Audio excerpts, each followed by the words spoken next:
நிகிதா, இந்த இண்டிகோ விமான நிறுவனத்தின் சேவை பாதிப்பால் மிகப்பெரிய அளவுக்கு இந்திய விமான போக்குவரத்து துறைக்கு ஒரு கெட்ட பெயர் உருவாகி இருக்கிறது தான் கூற வேண்டும். பயணிகள் எல்லாம் பெரும் அவதிக்கு உள்ளானார்கள். இந்தியா முழுவதும் அனைத்து விமான நிலையங்களும் இந்த பெரும் பிரச்சனை ஏற்பட்டது. நீங்கள் இப்ப எந்த விமான நிலையத்தை எடுத்தாலும் ஒரே வாக்குவாதம், அடிதடி, சண்டை, குழப்பம், சத்தம், சச்சரவு போன்ற பல்வேறு விடயங்கள் தான் காணப்பட்டது. கடந்த 4 நாட்களாக தற்போது நாம் பார்க்கின்ற காட்சிகள் தான் அனைத்து விமான நிலையங்கள் இருந்தது. தொடர்ந்து சண்டை. எங்களுக்கு ஏன் திடீரென விமானங்கள் ரத்து? கிட்டத்தட்ட 3000க்கும் மேற்பட்ட விமான சேவைகள் ரத்து செய்யப்பட்டன. பல விமானங்களை இயக்கவே இல்லை. அதற்கு காரணம் இண்டிகோ நிறுவனம் கூறியது, எங்களுக்கு திடீரென விமான போக்குவரத்து விதிகளிலே புதிய விதிமுறையை DGCA என்று அழைக்கப்படுகின்ற மத்திய சிவில் விமான போக்குவரத்துறை இயக்கம் கொண்டு வந்தது. அதனால் எங்களால் அதை சரியாக கொண்டு வர முடியவில்லை என்று. அதாவது முக்கியமாக சொல்லணும்னா FDTL, flight duty time limitation, FDTL, அதாவது பைலட்டுகளுக்கான போதிய ஓய்வை கொடுக்க வேண்டும். ஏன்னால் அகமதாபாத் விபத்து ஏற்பட்ட பிறகு பல்வேறு விமான விபத்துகளை தொடர்ந்து சர்வதேச அளவிலே பைலட்டுகள் மட்டுமல்ல, கேபின் ஊழியர்களுக்கும் போதிய அளவு ஓய்வு கொடுக்க வேண்டும். அந்த வகையில் அந்த ஓய்வு விதிமுறைகள் தொடர்பாக ஒரு புதிய விதியை அறிமுகப்படுத்தியது DGCA. ஆனால் DGCA அவர்களுக்கு போதிய டைம் கொடுத்திருக்கிறது, கால அவகாசம் கொடுத்திருக்கிறது. இண்டிகோக்கு மட்டுமல்ல, அனைத்து விமான நிறுவனங்களுக்கும் போதிய அளவு கால அவகாசம் கொடுத்து அந்த விதி நவம்பர் முதல் அமல்படுத்தப்பட்டது. ஆனால் அந்த விதி அமல்படுத்தப்பட்டதிலே இண்டிகோவால் போதிய அளவு விமானிகளை அவர்கள் பைலட்டுகளை வேலைக்கு எடுக்கவில்லை. குறைந்த விமானிகளை வைத்துக் கொண்டு அவர்களை போதிய அளவு கசக்கி பிழிந்து போதிய வேலைகளை எல்லாம் வாங்கி கொண்டிருந்தார்கள். ஆனால் இந்த விதிகளின் காரணமாக கட்டாயம் அவர்களுக்கு ஓய்வு கொடுக்க வேண்டிய சூழல் ஏற்பட்டதால் அவர்களால் பைலட்டுகள் இல்லாமல் விமான சேவையை சரியாக இயக்க முடியும். புறப்பாடும் வருகையும் கடுமையாக பாதிக்கப்பட்டது. அதனுடைய எதிரொலிதான் இந்த 4 நாட்களாக பெரும் ஒரு அவதி ஏற்பட்டது. இது இண்டிகோ விமான நிறுவனம் தெரிந்தே செய்திருக்கிறது என்பதுதான் பலரும் குற்றம் சாட்டுகிறார்கள்.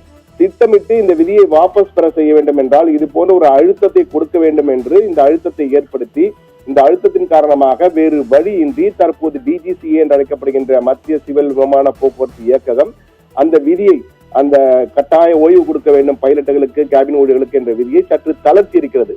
தற்போது இண்டிகோ விமானம் மீண்டும் ஒரு வெற்றியை பெற்றிருக்கிறது கூற வேண்டும். அவருடைய கார்ப்பரேட் வியூக தந்திரத்தில் கிடைத்த வெற்றியாகவே இதை பலரும் பார்க்கிறார்கள். இது தொடர்பாக நாம் உள்ளே சென்று என்ன நடந்தது என்று பார்க்கும்போது, இந்திய விமான போக்குவரத்திலே ஒரு 10 ஆண்டுகளுக்கு முன்பு கிட்டத்தட்ட 6-7 போட்டியாளர்கள் இருந்தார்கள்.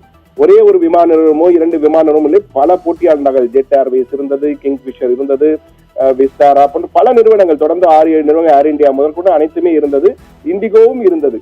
ஆனால் தற்போது என்ன ஆயிட்டு என்றால் பல்வேறு காரணங்களால் ஜெட் மூடப்பட்டது, அதற்கு பிறகு கிங்ஃபிஷர் மூடப்பட்டது, பல்வேறு காரணங்கள் இருந்தன. ஆனால் அந்த புதிய போக்குவரத்து, அதேபடி இந்திய அரசை நடத்தி வந்த ஏர் இந்தியா விமானமும் தற்போது தனியார் டாடாவுக்கு கொடுக்கப்பட்டு விட்டது.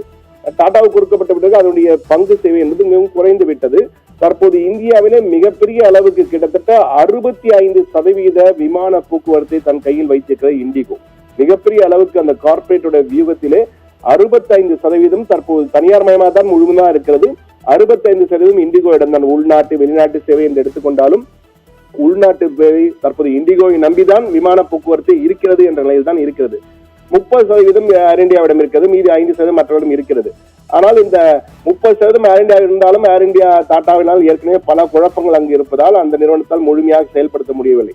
ஆனால் தற்போது 65% இருந்த இண்டிகோவிடம் இருந்ததால் அந்த விமான சேவையை அவர்கள் நினைத்ததை தற்போது சாய்த்திருக்கிறார். இந்த சேவை முற்றிலுமா பாதிக்கப்பட்டதால் இந்தியாவின் விமான போக்குவரத்தை முடங்கிவிட்டது என்ற வகையிலே உள்நாட்டு பயணிகள் மட்டுமல்ல, வெளிநாட்டு பயணிகளும் நம்பக்கூடிய அளவுக்கு ஒரு மிகப்பெரிய பாதிப்பை சர்வதேச அளவில் ஏற்படுத்தி இந்தியாவுக்கு ஒரு நற்பெயரை கெடுக்க வைத்திருக்கிறது என்றுதான் கூற வேண்டும். இதனுடைய பாதிப்பு வேறு வழியின்றி தற்போது உடனடியாக மத்திய அரசு தலையிட்டு அந்த விதிகளை தளர்த்தி இருக்கிறது. அந்த சில விதிகளை தளர்த்தி இண்டிகோ விமானத்துக்கு சாதகமாக ஒரு நிலையை எடுத்திருக்கிறார்கள் என்றுதான் கூறப்படுகிறது. இது மிக தெளிவாக எடுத்துக்காட்டு இருந்தால் ஏகபோகமாக மோனோபோலி என்பார்கள். அதாவது இது போன்ற மக்கள் சேவைகளிலே போட்டி இருக்கும்போதுதான் விலையும் குறையும், குறைந்த கட்டணத்தில் நிறைந்த சேவை கொடுக்கப்படும். ஆனால் தற்போது இந்த ஏகபோகமாக ஒரு விமான போக்குவரத்து 65% கையில் வைத்துக் கொண்டிருப்பதால் இண்டிகோ என்ன நினைக்கிறதோ அதை செய்ய முடிகிறது என்ற நிலையில் தான் தற்போது இருக்கிறது. இது பெரு முதலாளிகளுக்கு கிடைத்த மிகப்பெரிய வெற்றியாகவும், பெரு முதலாளிகளின் தந்திர வியூகத்திற்கு கிடைத்த வெற்றியாகவும், அவர்களுடைய அழுத்தத்தின் காரணமாக இது போன்ற சேவை பாதிப்பு என்ற பெயர்களை இந்தியாவுக்கு நற்பெயரை கெடுக்கும் வகையிலே நடத்தி கொண்ட அந்த பெருமுதல் கார்ப்பரேட் வியூகத்திற்கு தற்போது மத்திய அரசும் அடிபணிந்திருக்கிறது தான் கூற வேண்டும். தற்போது இது போன்ற ஏகபோகமாக இருக்கிற துறைகளில் எல்லாம் இதே போன்ற நிலைதான் இருக்கிறது. தற்போது இதே நிலைதான் பல ஏகபோக தொழில்துறைகளிலும் இதே நிலைதான் காணப்படுகிறது. இவர்கள் வைத்ததுதான் சட்டம். இவர்களுக்கு எதிராக ஏதேனும் விதிகளை, மக்களுக்கான விதிகளை, பாதுகாப்பு பயணிகள் பாதுகாப்புக்காக தான் இந்த விதிமுறைகளே கொண்டு வரப்பட்டது. சர்வதேச அளவில் பல இடங்களில் இது அமலில் இருப்பதால் இதையும் இந்தியாவிலே கொண்டு வந்திருக்கிறார்கள். ஆனால் அதற்கு போதிய அவகாசம் கொடுத்தும் அதற்கேற்ப தங்களுடைய நிறுவனத்திற்கு போதிய ஊழியர்களை வேலைக்கு எடுக்காமல் இந்த நிர்பந்தத்தை கொடுத்து அந்த அவப்பேரை ஏற்படுத்தும் வகையிலே விமான போக்குவரத்தை முடக்கும் வகையில் செயல்பட்டு தற்போது அதை தங்களுக்கு சாதகமாக அந்த விதிகளிலே தளர்வு கொண்டு வந்திருக்கிறது இண்டிகோ நிறுவனம் என குற்றச்சாட்டு தற்போது சமூக வலைதளங்களில் பெரிதாக பேசப்பட்டுக் கொண்டிருக்கிறது. சமூக வலைதளங்கள் இது மத்திய அரசு ஏகபோக கார்ப்பரேட்டுகளின் ஆதிக்கத்திற்கு பணிந்ததை மீண்டும் அவர்களுக்கு சாதகமாக செயல்படுகின்ற வகையிலே குற்றச்சாட்டு வைத்திருக்கிறார்கள். ஆனால் விமான போக்குவரத்து அமைச்சர் ராம்மோகன் இது தொடர்பாக பேசும்போது நிச்சயமாக அந்த தவறு இண்டிகோ நிறுவனம் மீது இருக்கிறது, அவர்கள் மீது கடும் நடவடிக்கை எடுப்போம், அதற்காக ஒரு குழுவினை அமைத்திருக்கிறோம் என கூறியிருக்கிறார். நடவடிக்கை எடுப்பார்களா என்னவென்று அடுத்த கட்டமாக தான் பார்க்க வேண்டும். ஆனால் ஒட்டுமொத்த பார்வையில் பார்க்கும் பொழுது ஏகபோக கார்ப்பரேட்டுகளின் காரணமாக இது போன்ற மோனோபோலி இருக்கும் பொழுது மிகப்பெரிய பாதிப்பு பயணிகளுக்கு, குடிமக்களுக்கு ஏற்படுகிறது என்பதை எடுத்துக்காட்டாக தான் இதை பார்க்க வேண்டியிருக்கிறது. என்றால் 65% விமான போக்குவரத்தை தன்னிடம் வைத்திருப்பதால் அவர்கள் நினைத்ததுதான் சட்டம். அவர்கள் இயங்கவில்லை என்றால் விமான போக்குவரத்தை முடங்கிவிடும். இது அனைவருக்கும் தெரிந்த விடயமாகத்தான் தற்போது நிரூபிக்கப்பட்டிருக்கிறது.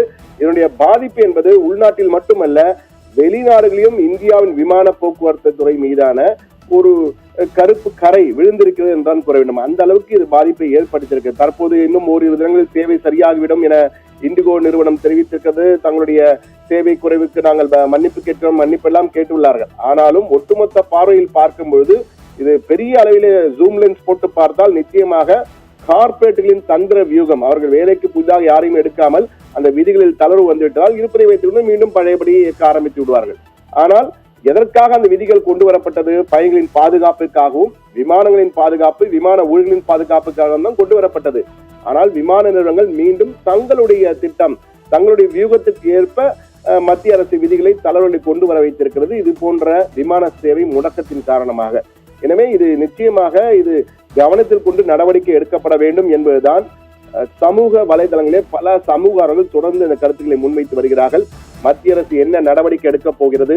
இண்டிகோ தன்னுடைய செயல்முறையிலே மாற்றத்தை கொண்டு வருமா, அல்லது அரசாங்கம் நடவடிக்கை எடுத்து மாற்ற வைப்பார்களா, அல்லது இந்த ஏகபோகத்தை உடைத்து மேலும் பலர் புதிதாக இந்த விமான சேவைக்குள் வருவார்களா, போக்குவரத்து சேவைக்குள் வருவார்களா என்பதை பொறுத்திருந்தான் பார்க்க வேண்டும். நிகிதா, விவரங்களுக்கு நன்றி சண்முக சுந்தரம்.